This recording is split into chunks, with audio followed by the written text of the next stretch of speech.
Radhe Radhe Govinda Govinda Radhe Radhe Radhe Govinda Govinda Radhe. We are reading today from Shri Radha Rasa Sudhanidhi, verse 268. Wherever I will take birth, as a result of my activities, in hell or in the supreme abode, there the kunjas, where Radhika plays her love games, will be manifest in my heart. Wherever I will take birth, as a result of my activities, in hell or in the supreme abode, there the kunjas, where Radhika plays her love games, will be manifest in my heart. Shripada humbly prays here, like an ordinary conditioned soul.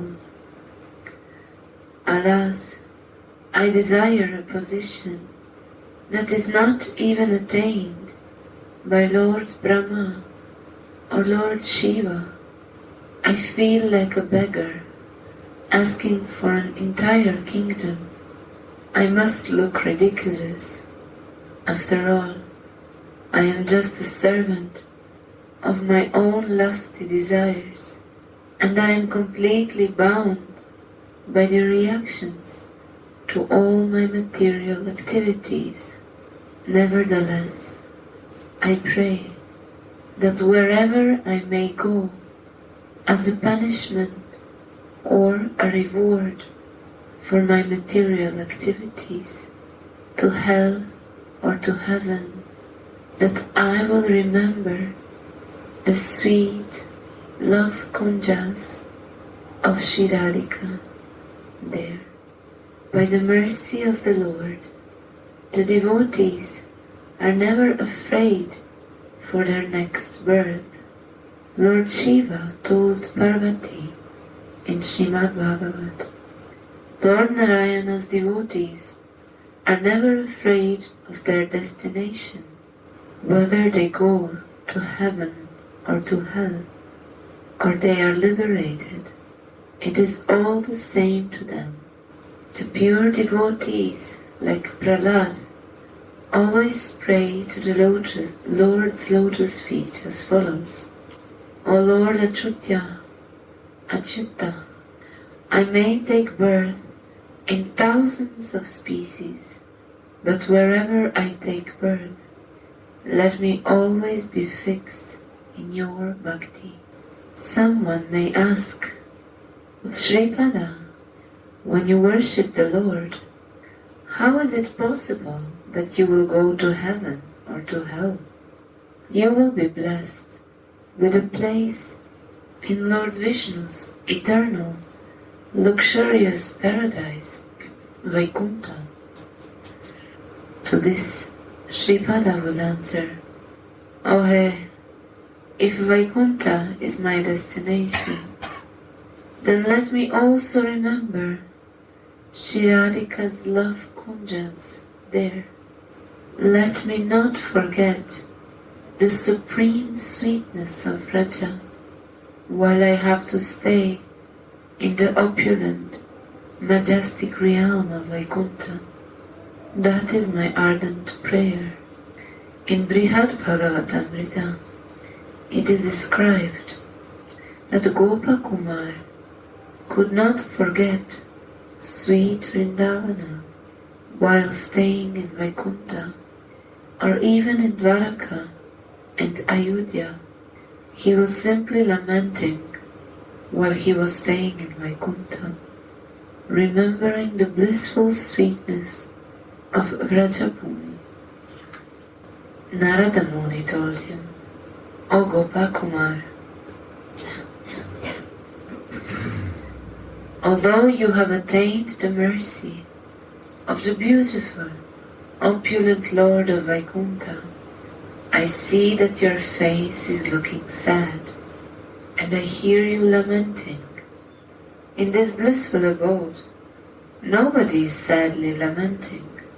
I am most astonished and amused to see that you are so morose here. Gopakumar had a fraternal relationship with Krishna. If even he sadly remembers Vrindavana in the blissful abode of Vaikuntha, then what to speak of the devotees who are serving Sri Radhika? This is the end of this verse, 268. One more. We are reading 269. Where is a person with a foolish intelligence like mine? And where is the holy name and the most blissful essence of divine flavors? All these words of mine, flowing with full realization of Sri Radhika's lotus feet, are connected to the many tender kunjas in the splendid circle of Vrindavana, and they are illuminated by the playful luster emanating from the toenails of Maharaj Rishabhanu's beautiful daughter. Where is a person with a foolish intelligence like mine? And where is the holy name and the most blissful essence of divine flavors? All these words of mine, flowing with full realization of Sri Radha's lotus feet, are connected to the many tender kunjas in the splendid circle of Vrindavana, and they are illuminated by the playful luster emanating from the toenails of Maharaj Rishabhanu's beautiful daughter. Shripada's heart is filled with the natural humility of a great saint. Although by Radharani's grace he was able to compose such a marvelous book as Radha Rasa Sudhanidhi, he still humbly thinks, alas, where is a great fool like me, and where are the words that are needed to describe Sri Radhika's lotus feet, from whom the essence of the most ecstatic rasa flows. The Lord's name, qualities, pastimes and forms are constitutionally one and the same. Chaitanya Charitamrita says, Krishna Nama, Krishna Guna, Krishna Lila Vrinda, Krishnera Swarupa, Sama Sab Chit Ananda. Krishna's name, Krishna's qualities, Krishna's pastimes, and Krishna's constitution are all of the same transcendental nature. Sri Radha is the very form of love. Therefore, the words that describe her are also full of prema rasa, love mellows. Hence, it is said here that the essence of ecstatic rasa flows from the description of her divine attributes. Sripada humbly thinks, it is indeed improper for a fool like me to try to describe the glories of Sri Radha's lotus feet that are filled with prema rasa. How can a fool like me find the proper words to describe the nectarian love called Mahabhav. After ascertaining the nature of the topics that describe the divine pastimes and attributes of Sri Radha, Shripada now describes the result of hearing, chanting, and remembering these words, saying, "These words meet with the luster emanating from the toenails of Rishabhanu Maharaja's beautiful daughter, that shine in Vrindavana's many tender kunjas."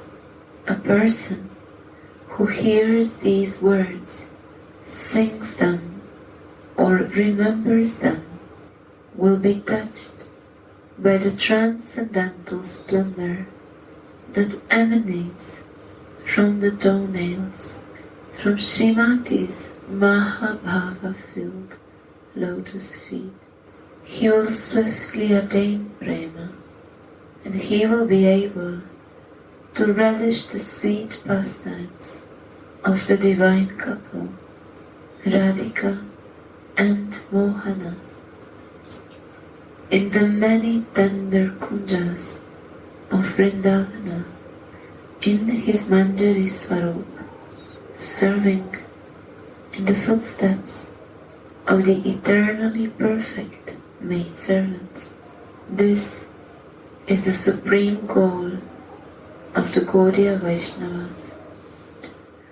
Where is my mistress Radhika, the lotus-like queen of the kunjas, who plays in Vrindavana? And where am I, a person with a foolish intelligence, who has fallen into the horrible ocean of material existence, which is just like a prison house? Where is the essence of rasa and topmost ecstasy, the holy name? Where are the nectarian talks about Radhika's lotus feet?